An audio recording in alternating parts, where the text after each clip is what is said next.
கடந்த ஆகஸ்ட் 20ஆம் தேதியே செந்தில் பாலாஜிக்கு தீர்ப்பு என்பது கொடுக்கப்படும் அப்படின்னு சொல்லி தேதி குறிப்பிடாமல் ஒத்தி வச்சிருந்தாங்க உச்சநீதிமன்றம். இன்னைக்கு காலையில் 10:30 மணிக்கு தீர்ப்பு வாசிப்பதாக அறிவிக்கப்பட்டுச்சு. அறிவிக்கப்பட்ட உடனே பார்த்தீங்க அப்படின்னா மற்ற வழக்காவது பல மணி நேரங்கள் என்பது தீர்ப்பு வாசிக்கப்பட்டுச்சு. ஆனால் செந்தில் பாலாஜிக்கு எடுத்த இடுப்பிலேயே சில நொடிகளிலேயே தீர்ப்பு என்பது வாசிக்கப்பட்டு உடனடியாக அவருக்கு ஜாமீன் என்பது அறிவிச்சிட்டாங்க. இப்படி ஜாமீன் அறிவித்ததற்கு ரொம்ப முக்கியமான காரணமாக நீதிபதிகள் என்ன சொல்கிறாங்க அப்படின்னா, ட்ரையல் செந்தில் பாலாஜியை பொறுத்த வரைக்கும் அவர் மத்திய குற்றப்பிரிவு போலீஸார் தான் அவரை முதல்ல அரெஸ்ட் பண்ணாங்க. அவங்க ஆல்ரெடி ட்ரையல் பண்ணிக்கிட்டு இருக்கும்போது கிட்டத்தட்ட 1000 பேரை விசாரிக்க வேண்டியது இருக்குது. அப்போ 1000 பேரை விசாரிப்பது என்பது பல ஆண்டு காலம் இந்த வழக்கு இழுத்தடிச்சிட்டே போகும். அப்படி இருக்கும்போது ஒருத்தர் விசாரணை கைதியாகவே கிட்டத்தட்ட 471 மாதங்கள் எப்படி சிறையில் இருக்க முடியும்? இது அடிப்படை உரிமைக்கு எதிரானது. எனவே அவருக்கு ஜாமீன் வழங்குகிறோம் அப்படின்னு சொல்லி பொட்டில் அடிச்சதை போல நீதிபதிகள் ஒரு தீர்ப்பை கொடுத்துருக்குறாங்க. அது மட்டும் கிடையாது, ஈடியில் இந்த வழக்கில் ஒரு மிக முக்கியமான சவுக்கடி என்ன அப்படின்னா, மத்திய குற்றப்பிரிவு போலீஸார் ஒரு வழக்கை விசாரிச்சுட்டு இருக்கும்போதே அதை நாங்கள் போய் எடுக்கிறோம் அப்படின்னு சொல்லி தொடர்ச்சியாக ஈடி உள்ள நுழையும். அதாவது செந்தில் பாலாஜிக்கும் அப்படி தான் நுழைஞ்சாங்க, அனிதா ராதாகிருஷ்ணனுக்கும் தங்கம் தென்னரசுக்கும் அப்படி தான் எங்களுக்கு ஆதாரம் இருக்குது, எங்களையும் சேர்த்துக்கங்கன்னு சொல்லி தொடர்ச்சியாக கீழமை நீதிமன்றங்களில் போய் ஈடி வாதம் வைக்கிறத நம்ம பார்த்துட்டு இருக்கோம். இப்படியெல்லாம் இஷ்டத்துக்கெல்லாம் உள்ள நுழையக்கூடாது. ஒரே நேரத்தில் 2 வழக்கை விசாரிக்கக்கூடிய அதிகாரம் ஈடிக்கு இல்லை என்பதையும் பொட்டில் அடித்ததற் போல இன்னைக்கு உச்ச நீதிமன்றம் தங்களுடைய தீர்ப்பில் சொல்லியிருக்கிறாங்க. இதில் எல்லோருமே கவனிக்க வேண்டிய ஒரு விஷயம் என்ன அப்படின்னா, பொதுவாகவே இப்படியான ஜாமீன் வழங்கும் போது பல்வேறு கிடுக்குப்படியான நிபந்தனைகள் என்பது கொடுப்பாங்க. ஏன்னா செந்தில் பாலாஜியை பொறுத்த வரைக்கும் அவருடைய தம்பி இன்ன வரைக்கும் வெளியே தான் இருக்காரு அப்படின்றது தொடர்ச்சியாக ஈடு என்பது சொல்லிக்கிட்டே இருக்கு.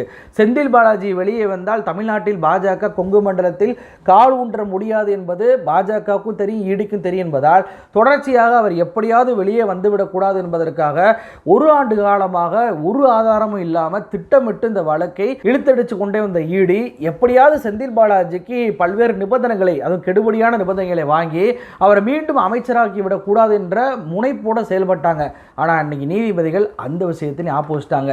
நிபந்தனைகள் என்பது மிக சாதாரணமாக கொடுக்கப்பட்டிருக்கு. என்ன நிபந்தனைகள் அப்படின்னா, 25 லட்சம் ரூபா பணம் கட்டி 2 பேர் அவருக்கு பொறுப்புதாரி ஆகணும். அதே போல திங்கள் மற்றும் வெள்ளிக்கிழமை இந்த 2 நாட்கள் ஈடியோட அலுவலகத்தில் ஆஜராகி கையெழுத்து போடணும். ட்ரையலில் ஒத்துழைப்பு கொடுக்கணும். ஏன்னா அவருடைய ட்ரையல் என்பது சென்னை அமர்வு நீதிமன்றத்தில் நடந்துகிட்டு இருக்கு. அதற்கு ஒப்புதல் கொடுக்கணும். சாட்சிகளை கலைக்கக்கூடாது. இந்த 4 நிபந்தனைகளை மட்டும்தான் கொடுத்துருக்குறாங்க. இப்போ இந்த 4 நிபந்தனைகளை நீங்கள் பார்த்தீங்கன்னாவே தெரியும், இவர் மீண்டும் அமைச்சராவதற்கு எந்த தடையுமே இல்லை. ஏன்னா நீங்கள் கெஜ்ரிவால் வழக்கை எடுத்துக்கிட்டீங்க அப்படின்னா, நீங்கள் சிஎம் ஆஃபீஸுக்கு போகக்கூடாது, நீங்கள் எந்த கையெழுத்தும் போடக்கூடாது என்று அவருக்கு நிறைய நிபந்தனைகள் என்பது போடப்பட்டுச்சு. இத்தனைக்கும் அரவிந்த் கெஜ்ரிவால் குற்றப்பத்திரிகையில் ஆரம்பத்தில் இல்லவே இல்லை.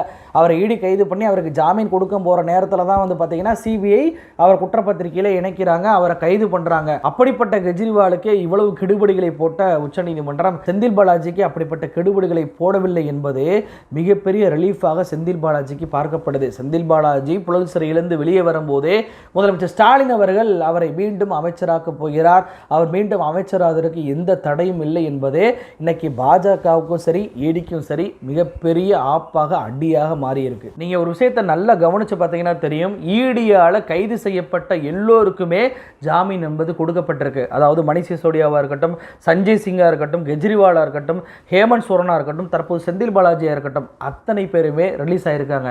இந்த அத்தனை பேருக்குமே கோர்ட்டு சொன்ன ஒரு விஷயம் என்ன அப்படின்னா, இன்னும் எத்தனை நாளைக்கு தான் விசாரணை என்ற பெயரில் உங்களை உள்ள வச்சிருக்க போகிறீங்க, எப்போ தான் ஆதாரத்தை கொடுக்க போகிறீங்க, எப்போ தான் ட்ரையல் ஆரம்பிக்க போகிறீங்க அப்படின்ற ஒற்றை கேள்வியை மட்டும்தான் நீதிபதிகள் வச்சாங்க. ஏன்னா கைது செய்யும் போது தனக்கு இருக்கக்கூடிய இந்த பிஎம்எல்ஏ சட்டத்துடைய அதிகாரத்தை பயன்படுத்தி யாரை வேண்டுமானாலும் உள்ள தூக்கி வைக்கலாம். ஜாமீன் அவ்வளவு ஈஸியாக கிடைக்காது, இவங்களெல்லாம் நம்ம அரசியல் கைதிகளாகவே சிறையில் வைத்து விடலாம் என்று ஈடியை வைத்து ஆட்டம் காட்டிய மோடிக்கு நிர்மலா சீதாராமனுக்கும் கொட்டு வைக்கும் விதமாக உன்னுடைய அதிகாரம் பாய்ச்சாலாம் இங்கே பலிக்காது, ஆதாரம் இருந்தால் மட்டும்தான் நீ யாரையும் கைது செய்ய வேண்டும் என்று ஒரு தீர்ப்பை உச்சநீதிமன்றம் தொடர்ச்சியாக கொடுத்துட்டு வருவதை நம்ம கவனிச்சுக்கிட்டு இருக்கோம். செந்தில் பாலாஜியை ஒரு விஷயத்தில் நம்ம எல்லோருமே பாராட்டி ஆகணும். என்ன அப்படின்னா, இப்படியான ஈடை கைது செய்யுது அப்படின்னாவே முதற்கட்டமாக அவர்கள் மிரட்டுவது நீ பாஜகவில் வந்து சேர்ந்துரு அப்படின்னா, அப்படியான ஆஃபர் செந்தில் பாலாஜிக்கும் கொடுக்கப்பட்டதாக கபில் சிபல் அவர்கள் கோர்ட்லேயே சொன்னாங்க. இடி மலுப்பனால் பதில் அதுக்கு கொடுத்தாங்க. அப்படிப்பட்ட ஆஃபர் கொடுத்து, அதாவது நான் உடனே வெளியே வந்துடலாம், வெளியே வந்தால் எனக்கு ஒன்றிய அமைச்சர் பதவி கிடைக்கும், அல்லது தமிழ்நாட்டில் மிகப்பெரிய பதவி கிடைக்கும், பணம் கிடைக்கும், சுகம் கிடைக்கும் உள்ளிட்ட பல்வேறு வசதிகள் அவருக்கு செந்தில் பாலாஜிக்கு முன்பாக ஆஃபராக கொடுக்கப்பட்ட போதும் கூட கொள்கை மாறாமல் நான் நிரபராதி என்று நிரூபித்து விட்டு தான் வெளியே வருவேன், ஒருபோதும் மதவாத சக்தியான பாஜகவில் சேரமாட்டேன் என்று பிடிவாதமாக இருந்து 471 நாட்களுக்கு பிறகு செந்தில் பாலாஜி விடுதலையாயிருக்கிறார். ஏன்னா நீங்கள் நவாப் மாலிக்லேருந்து நிறைய தலைவர்கள் ஈடி வழக்கு போட்டோன்னேலாம் தவறதை பார்த்துருக்கோம், கைது செய்யப்பட்டு மாறினதை பார்த்துருக்கோம். கைது செய்யப்பட்டு மாறின உடனேயே அவர்கள் மீதான வழக்குகள் என்பது முடித்து வைக்கப்படுகிறது அல்லது விசாரிக்காமலே நீர்த்து போக செய்வதை நம்ம பார்த்துருக்கோம். அஜித் பவாரிலிருந்து பல்வேறு நபர்கள் இப்படிப்பட்ட வழிமுறைகளை எடுத்தும் கூட செந்தில் பாலாஜி அதில் உறுதியாக இருந்தார் அப்படின்றதா மிக முக்கியமானது. ஏன்னா மற்றவர்களே நீங்கள் எடுத்துட்டீங்கன்னா மணிஷ் சிசோடியா, கெஜ்ரிவால், அப்புறம் ஹேமந்த் சோரன் எல்லாமே சிஎம், துணை சிஎம்மாக இருந்தவங்க. ஆனால் செந்தில் பாலாஜி சாதாரண அமைச்சராக இருந்தவர். அப்படிப்பட்ட அவருக்கு இப்படிப்பட்ட நெஞ்சுரத்தோடு இப்படியான போராட்டத்தை அவர் சந்திச்சுக்கார் அப்படின்னா கண்டிப்பாக தமிழ்நாடு கொடுத்த அந்த தைரியம் தான் அதற்கு காரணம். இப்படிப்பட்ட போலி வழக்குகளை அவர் மீது போட்டு எப்படியாவது தொடர்ச்சியாக அவர் சிறையில் அடைச்சு விட்டா கொங்கு மண்டலத்தில் நம்ம வளர்ந்துடலாம் அப்படின்னு சொல்லி கணக்கு போட்டிருந்தாங்க தெரியுமா. இந்த கணக்கு என்பது 2024 தேர்தலே, அதாவது செந்தில் பாலாஜி சிறையில் இருந்தாலும் கூட உங்களுக்கு ஓட்டு என்பது கிடைக்காது என்று பொட்டில் எடுத்தார் போல ஒரு தீர்ப்பை மக்கள் கொடுத்திருந்தாங்க 2024 தேர்தலில்.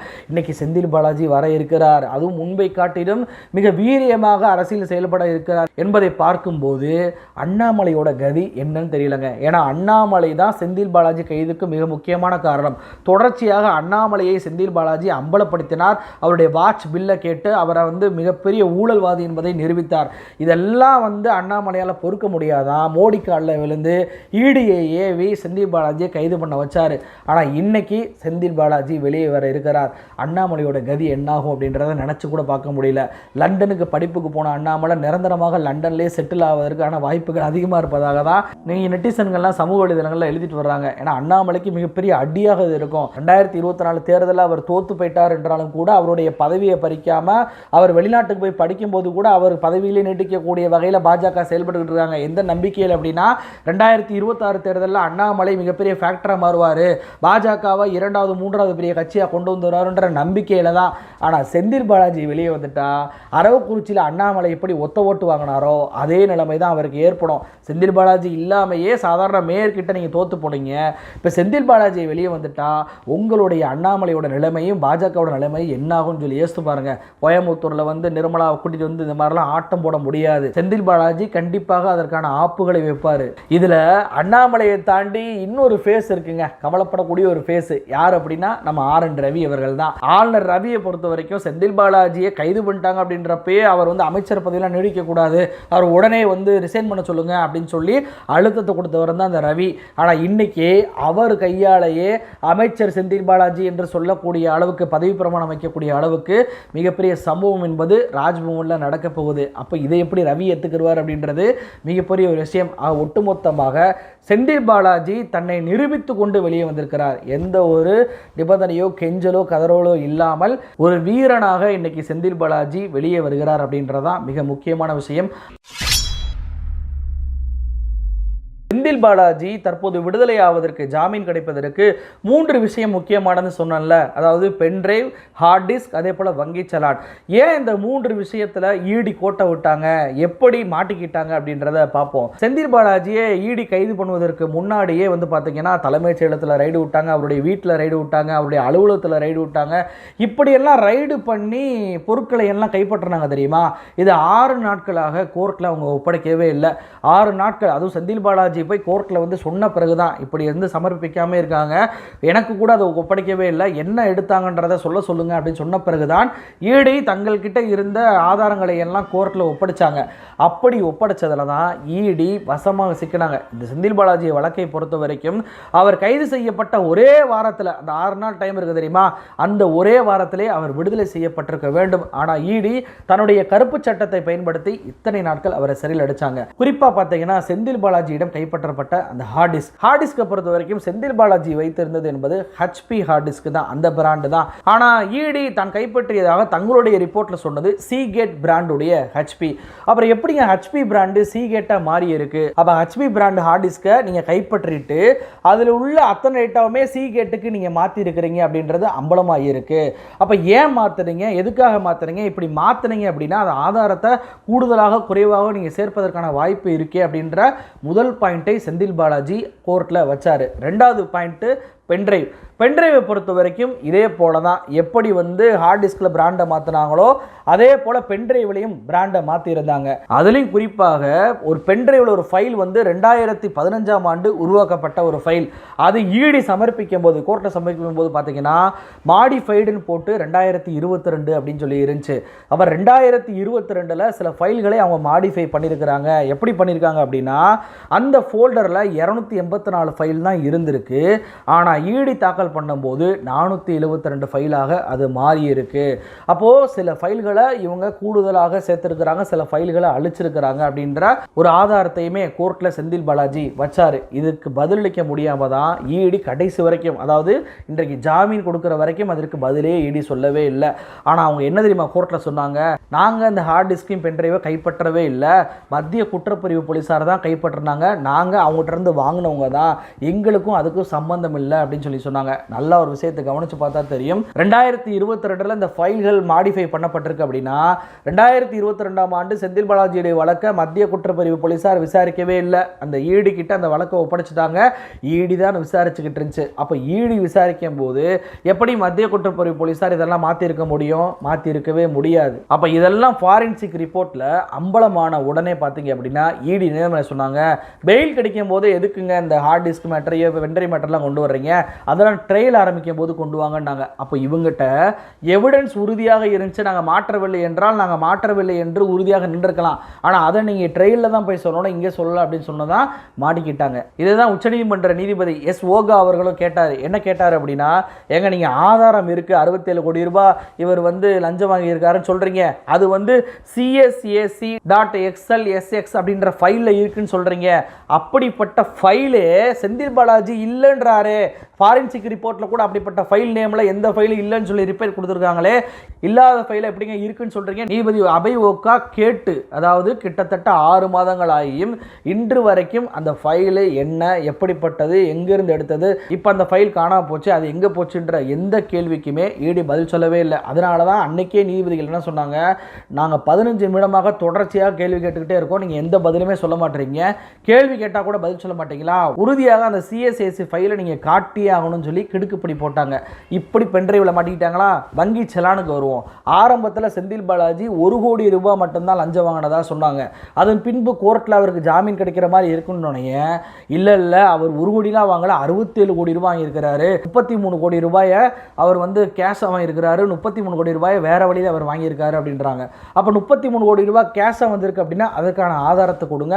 அவர் இப்படி வாங்கியிருந்தார் அப்படின்னா வங்கியில் வந்து அந்த டேட்டா டிரான்சாக்ஷனில் தெரிஞ்சிருக்குமே, ஏன் இல்லை? அப்போ மீதி இருக்கக்கூடிய தொகை எப்படி வாங்கினாங்க, எந்த அடிப்படையில் அவர் வாங்கினார் உள்ளிட்ட பல்வேறு தகவல்களை நீதிபதி கேட்டும் இன்று வரைக்கும் ஈடியால் நிரூபிக்கவே முடியல. அதுவும் செந்தில் பாலாஜி இந்த விஷயத்தில் வச்ச மிகப்பெரிய ஆப் என்ன தெரியுமா?